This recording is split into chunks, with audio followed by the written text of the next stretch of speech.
Good evening dear students. आज का आपका टॉपिक है नरेशंस। नरेशंस आज का आपका टॉपिक है। सेंटेंस जो नरेशन है वो आपके 9th क्लास में, 10th क्लास में, 11th क्लास में और 12th क्लास में, चारों क्लासेस में पूछे जाते हैं। तो नरेशन को हम स्पीच भी कहते हैं। सबसे पहले तो हमें ये भी याद रखना है, ठीक है। नरेशन कह लो चाहे स्पीच कह लो। अब नरेशन आपकी दो प्रकार के होते हैं, डायरेक्ट नरेशन और इनडायरेक्ट नरेशन, या डायरेक्ट स्पीच और इनडायरेक्ट स्पीच, ये हमें याद रखना है, ठीक है। डायरेक्ट स्पीच में क्या होता है कि डायरेक्ट स्पीच में जो स्पीकर होता है उसकी बात को एज इट इज रिप्रेजेंट किया जाता है, उसी तरीके से जिस तरीके से उसने बोला है उसी तरीके से प्रेजेंट किया जाता है। इनडायरेक्ट में उसको अपने शब्दों में रिप्रेजेंट किया जाता है। मैं एग्जांपल के थ्रू इस बात को आपको समझाने की कोशिश करूंगा। जैसे मैंने लिखा he said to me, he said to me, I am teaching English, teaching English। उसने मुझसे कहा कि मैं इंग्लिश पढ़ा रहा हूं। तो ये बात उसी के द्वारा तो कही गई है, ही के द्वारा। तो ये आपका सेंटेंस जो होगा वो डायरेक्ट स्पीच कहलाएगा। क्या कहलाएगा? Direct speech. पहचानने के लिए आप इसको ऐसे याद रख सकते हैं कि इसमें कॉमा और इन्वर्टेड कॉमास का यूज किया जाता है, ठीक है। कॉमा को हम हिंदी में बोलते हैं अल्प विराम और इन्वर्टेड कॉमास को हम हिंदी में बोलते हैं उद्धरण चिन्ह। क्या बोलते हैं? उद्धरण चिन्ह, ठीक है। तो ये आपका डायरेक्ट स्पीच है। अगर मैं इसका इनडायरेक्ट बनाऊं, अगर मैं सेंटेंस का क्या बनाऊं, इनडायरेक्ट स्पीच बनाऊं, तो कैसे बनेगा? ही सेड टू के स्थान पर हो जाएगा told. He told me that, I he के लिए आया है, फर्स्ट पर्सन है तो ही हो जाएगा।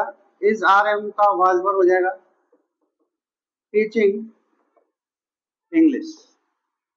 तो हमने इसमें क्या चेंजेस देखे? सेड टू की जगह पे हमने टोल्ड किया, यहाँ कॉमा और इन्वर्टेड कॉमास की जगह पे हमने इन दो क्लॉजों को जोड़ने के लिए क्या लगा दिया? कंजक्शन लगा दिया, दैट, है ना। दैट यहाँ पर क्या है? कंजक्शन है। और आई को हमने प्रोनाउन को भी चेंज किया और आपकी जो हेल्पिंग वर्ब्स थी उनको भी हमने चेंज किया, ठीक है। तो ये कहलाएगा आपका इनडायरेक्ट स्पीच। ये क्या कहलाएगा? इनडायरेक्ट स्पीच, ठीक है। तो दो बातें हमें ध्यान रखनी है। डायरेक्ट स्पीच में जो सेंटेंस में जो स्पीकर होता है उसकी बात को एज इट इज रिप्रेजेंट किया जाता है और इनडायरेक्ट स्पीच में उसकी बात को अपनी शब्दों में रिप्रेजेंट किया जाता है। क्लियर? चलिए अब मैं इसके कुछ रूल्स और रेगुलेशंस आपको बता देता हूं, उसके बाद हम इसको पढ़ने की कोशिश करेंगे, ठीक है। डायरेक्ट से इनडायरेक्ट बनाते समय अगर एक सेंटेंस पहले मैं आपको लिख के बताता हूं। जैसे मैंने लिखा he said to her, he said to her, comma I was singing a song, I was singing a song. पहले ये समझ लो ध्यान से, क्योंकि इसमें कुछ बच्चे मिस्टेक करते हैं। ये जो सेड दिया हुआ है ये आपकी रिपोर्टिंग वर्ब, ये आपकी क्या है? रिपोर्टिंग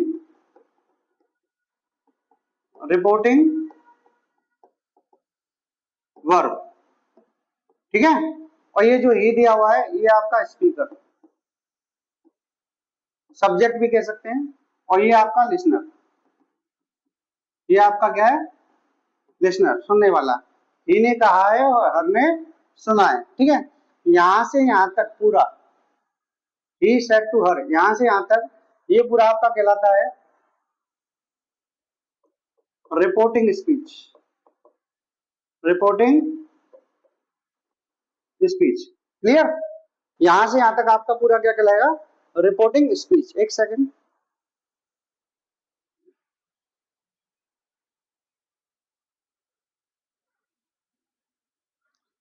चलिए। तो यहां से यहां तक ये आपका कहलाएगा he said to her reporting speech. और ये यहां से यहां तक जो इन्वर्टेड कॉमा में बंद है ये कहलाएगा आपका रिपोर्टेड स्पीच। रिपोर्टेड स्पीच, ठीक है। यहां से यहां तक आपका रिपोर्टिंग स्पीच कहलाएगा और यहां से यहां तक आपका रिपोर्टेड स्पीच कहलाएगा। ये आपकी जो शेड है वो क्या कहलाएगी, रिपोर्टिंग वर्ब, और ये आपकी जो सिंगिंग है वो सिंगिंग, ये कहलाएगी रिपोर्टेड वर्ब। रिपोर्टेड वर्ब, ये बात आपको याद रखनी है। क्लियर? चलिए अब इनके रूल्स और रेगुलेशन समझ लेते हैं। अगर रिपोर्टिंग वर्ब आपकी आरबी प्रेजेंट में हो या फ्यूचर में हो, प्रेजेंट में हो या फ्यूचर में हो, तो जो आरएस होती है यानी जो रिपोर्टेड स्पीच की जो वर्ब होती है वो नो चेंज नहीं होती है। ये बात आपको याद रखनी है कि यदि रिपोर्टिंग वर्ब आपकी प्रेजेंट में हो या फ्यूचर में हो तो रिपोर्टेड स्पीच के जो टेंस होता है या उसकी जो वर्ब होती है वो चेंज नहीं रहती है। ओनली प्रोनाउंस आर चेंज, केवल प्रोनाउंस हैं वो आपके चेंज होते हैं, ठीक है। अगर उसमें एडवर्ब आ जाए, एडवर्ब भी आपके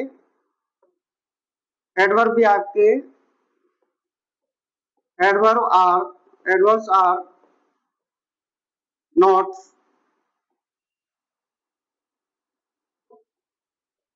चेंज, एडवर्ब्स भी आपके चेंज नहीं होंगे, ठीक है। जैसे नाउ आ जाए या एगो आ जाए या बिफोर आ जाए तो वो आपके चेंज नहीं होंगे, ठीक है। अच्छा, अब रिपोर्टिंग वर्ब में प्रेजेंट या फ्यूचर हो तो से को किसमें चेंज करेंगे वो आपको समझना है। से को से ही रहने देंगे, सेज को सेज ही रहने देंगे, से टू को टेल में कन्वर्ट करेंगे और सेज टू को टेल्स में कन्वर्ट करेंगे, ठीक है। ये आपको याद रखना है। से है तो से रहेगा, सेज है तो सेज रहेगा, से टू है तो टेल हो जाएगा, सेज टू है तो टेल्स हो जाएगा। अब आपके दिमाग में एक प्रश्न आ रहा होगा कि सर से का तो से किया, सेज का सेज किया, से टू का टेल क्यों किया या टेल टू क्यों नहीं किया, टेल टू क्यों नहीं किया? तो मैं आपको बता दूं, ये जो से होती है ये आपकी मोनोट्रांसिटिव वर्ब होती है, मोनोट्रांसिटिव, और जो आपकी जो टेल होती है वो डाई ट्रांसिटिव वर्ब होती है, ठीक है। और इसके बारे में कभी डिटेल में आपके लिए वीडियो बना दूंगा कि से टू को टेल में ही चेंज क्यों करते हैं, से टू को से टू में चेंज क्यों नहीं करते हैं, या टेल करते हैं तो टेल के साथ टू क्यों नहीं लगाते हैं, ठीक है। इसकी मैं फिर कभी वीडियो बना दूंगा। चलिए, अब यही चीजें अगर फ्यूचर में आ जाए, यही चीजें किसमें आ जाए, फ्यूचर में आ जाए, तो जैसे कि विल से आ जाए, विल से या सेल से, विल से आ जाए या सेल से आ जाए तो उसको चेंज नहीं करेंगे, उसको चेंज उसको चेंज नहीं करेंगे। विल से को और सेल से को चेंज नहीं करेंगे, विल से का विल से रहेगा, सेल से का सेल से रहेगा। लेकिन इनके साथ टू आ जाए, क्या आ जाए, टू आ जाए तो फिर विल सेल से टू का टेल हो जाएगा और विल से टू का टेल हो जाएगा, यानी विल टेल और सेल टेल हो जाएगा। क्लियर? कंजक्शन, कंजक्शन आपका डेट लगता है, कंजक्शन आपका क्या लगता है, डेट लगता है। तो चलिए एक सेंटेंस बना के देखते हैं। जैसे मैंने लिखा he says to me, he says to me I can dance very well, very well, उसने मुझसे, वह मुझसे कहता है कि मैं बहुत अच्छे से डांस कर सकता हूँ। तो इसको इनडायरेक्ट बनाएंगे, कैसे बनाएंगे बोलो, बना के देखो इसका इनडायरेक्ट कैसे बनेगा। he says to को चेंज करें किसमें, tells में, he tells me conjunction that। अब प्रोनाउन चेंज करना अगर नहीं आता है तो उसके लिए मैं आपको एक टेबल सिखा दूंगा प्रोनाउन चेंज करने की। फिलहाल हाल फिलहाल आप इसको देख लो कि जो फर्स्ट पर्सन होता है वो अकॉर्डिंग टू सब्जेक्ट चेंज होता है, अकॉर्डिंग टू सब्जेक्ट। तो I is the first person and it will be change according to the subject and subject is he, so we have to change I in place of he. Is that clear? तो हमें लिखना पड़ेगा he tells me that he. अब can को generally अगर ये reporting verb आपकी past में होती सेड टू होती तो कैन का आपका पास्ट हो जाता कुड, क्या हो जाता कुड। लेकिन यहाँ प्रेजेंट में ही दी हुई है, प्रेजेंट में दी हुई है तो रिपोर्टिंग वर्ब प्रेजेंट में हो तो जो रिपोर्टेड स्पीच का टेंस है वो चेंज नहीं करते हैं। मैंने अभी अभी अभी अभी लिखा था है ना, तो ही कैन, कैन का कैन ही रहेगा, he can dance very well, very well, ये इसका बन गया आपका इनडायरेक्ट स्पीच। एक क्वेश्चन और देख लो, जैसे मैंने कहा राम से to, says to, Ram says to Ramesh,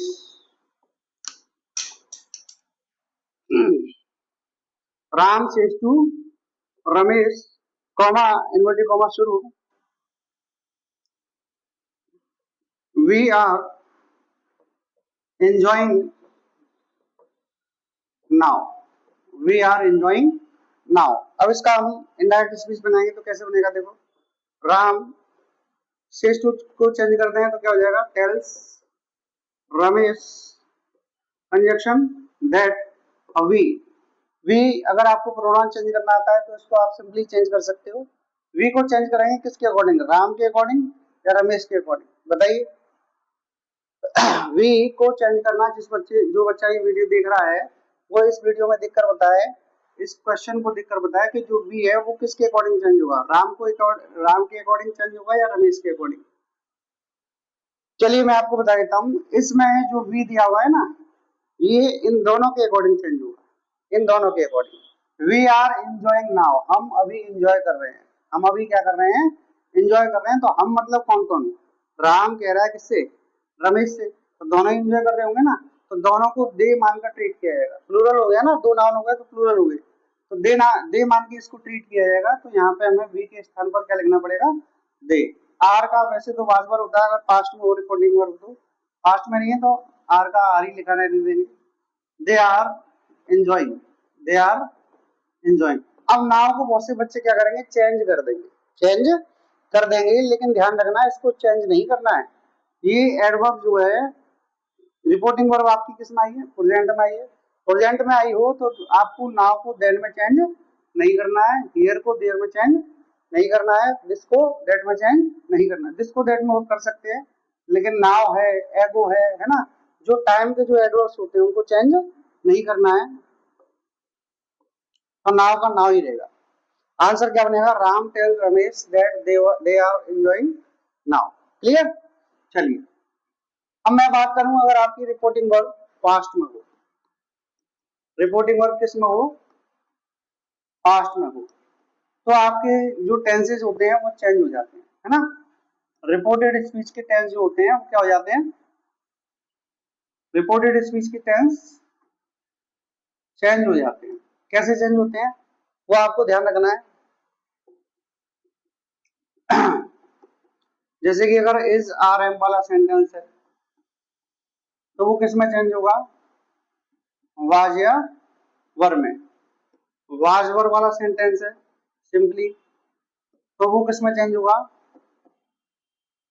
had been में, हैड बीन में। हैज हैव वाला सेंटेंस है सिंपल, तो वो चेंज होगा किसमें, हेड में। हेड वाला सेंटेंस है तो वो किसमें चेंज होगा, हेड, हेड में। अब ये बात ना बच्चों को हजम नहीं हो रही होगी, कौन सी वाली, कि वाज वर्ब को हेड बीन में चेंज क्यों किया, हेड को हेड हेड में चेंज क्यों किया, तो मैं आपको समझा दूंगा, ठीक है। पहले आप इतना चाहे तो लिख लो, नोट कर लो, और चाहे इसका स्क्रीनशॉट ले लो, ठीक है। उसके बाद प्रेजेंट के टेंसेस आते हैं, प्रेजेंट इंडेफिनिट, वो चेंज होगा किसमें, पास्ट इंडेफिनिट में। Present perfect, sorry present continuous, वो चेंज किसमें होगा, पास्ट कंटिन्यूअस में, ठीक है। प्रेजेंट का परफेक्ट,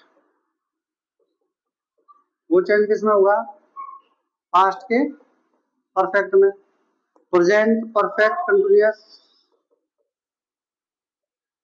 ये चेंज किसमें होगा, पास्ट परफेक्ट कंटिन्यूअस में। मतलब इन शॉर्ट हम याद रख सकते हैं कि प्रेजेंट के जितने भी टेंस हैं वो किसमें चेंज हो जाएंगे, पास्ट में चेंज हो जाएंगे। प्रेजेंट के जितने भी टेंस है वो किस में चेंज हो जाएंगे, पास्ट में चेंज हो जाएंगे। अब आपके दिमाग में क्वेश्चन उबल रहा होगा, उफान मार रहा होगा कि वाज वर्ब को हैड बीन में चेंज क्यों किया, हेड को हेड में चेंज क्यों किया। ऐसे तो जनरली कोई पढ़ाता नहीं है या किसी बुक में देखा नहीं है हमने कभी, तो मैं इसको भी आपको क्लियर कर दूंगा, ठीक है, स्टेप बाय स्टेप, थोड़ा सा टाइम लगेगा। जैसे कि मैंने लिखा ही सेड टू मी, हाँ एक चीज तो मैं बताने भूल गया कि सेड को सेड में चेंज करना है, मतलब नो चेंज, और सेड टू को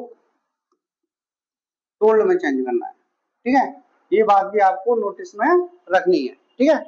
तो he said to me, he said to me I will go there, I will go there now, उसने मुझसे कहा कि मैं अभी वहां जाऊंगा। आंसर इसका बनाएंगे, बना के देखो। he said to को किस में चेंज कर देंगे, told में, he told me conjunction that, I simply first person है, अकॉर्डिंग टू सब्जेक्ट चेंज होगा, फर्स्ट पर्सन हो तो according to subject, second person हो तो अकॉर्डिंग टू ऑब्जेक्ट, तो थर्ड, और अगर थर्ड पर्सन हो सेंटेंस में तो no need to change, no need to change, okay, change करने की जरूरत नहीं है। तो सेट टू को हमने चेंज किया टोल्ड में, कंजक्शन दैट लगा दिया, आई ही के लिए आया तो ही हो जाएगा। विल और शेल को किस में चेंज करते हैं, वुड में, he would go there now, now को चेंज करेंगे किसमें, देन में, है ना। तो ये आपका आंसर बन जाएगा he would go there then. एक क्वेश्चन जो आपके दिमाग में अभी तक होगा और सोच रहे होंगे सर उसको कब बताएंगे, तो उसको ही बता देती हूँ। जैसे मैंने लिखा I said to them, I said to them I was late, I was late. अब इस सेंटेंस में वॉज को हमें चेंज करना पड़ेगा हैड बीन में, वॉज का वॉज वर्ब नहीं रहेगा। अब समझो क्यों नहीं रहेगा, वॉज, वॉज कौन सा टेंस है आपका, एचआरएम वॉज वर्ब वाला, एचआरएम जो होता है वो प्रेजेंट होता है, और वॉज वर्ब जो होता है वो क्या होता है, पास्ट होता है, पास्ट का इंडेफिनिट, पास्ट का इंडेफिनिट, और पास्ट इंडेफिनिट को क्या में चेंज करते हैं, अभी लिखाया था मैंने आपको, पास्ट परफेक्ट में लिखाया था ना। पास्ट इंडेफिनिट होता है ये वॉज वर्ब भी, और एचआरएम होता है वो प्रेजेंट इंडेफिनिट होता है। तो वॉज वर्ब पास्ट इंडेफिनिट है, पास्ट इंडेफिनिट को चेंज करेंगे तो पास्ट परफेक्ट हो जाएगा। पास्ट परफेक्ट में क्या लगती है बेटा, हेड प्लस वर्ब की थर्ड फॉर्म, तो हेड लगा दिया, और वर्ब की थर्ड फॉर्म, वर्ब ये HRM was verb B verb होती है, एचआरएम वॉज वर्ब कैसी वर्ब होती है, बी वर्ब होती है, बी वर्ब होती है, तो बी वर्ब की अगर हम थर्ड फॉर्म लगेंगे तो क्या लिखना पड़ेगा हमें, बिल, क्या लिखना पड़ेगा, बिल। तो चेक कीजिए आंसर क्या निकल के आया, हैड बीन, क्या निकल के आया, हैड बीन, ठीक है। तो इसका आंसर बनाएंगे तो क्या बनेगा, I told them, I told them that, I first person है, अकॉर्डिंग टू सब्जेक्ट चेंज होगा तो आई रहेगा, वॉज वर्ब को किसमें चेंज कर देंगे, हैड बीन में, I had been late, clear. और भी इसमें बहुत सारी चेंजेस आपको देखने के लिए मिलेंगे। आज के लिए केवल इतना ही, क्योंकि वीडियो लंबी हो जाएगी, आज के लिए केवल इतना ही, फिर मिलेंगे किसी और वीडियो में इसका पार्ट 2 लेकर, डायरेक्ट और इनडायरेक्ट स्पीच का। जब तक के लिए जय हिंद, जय भारत।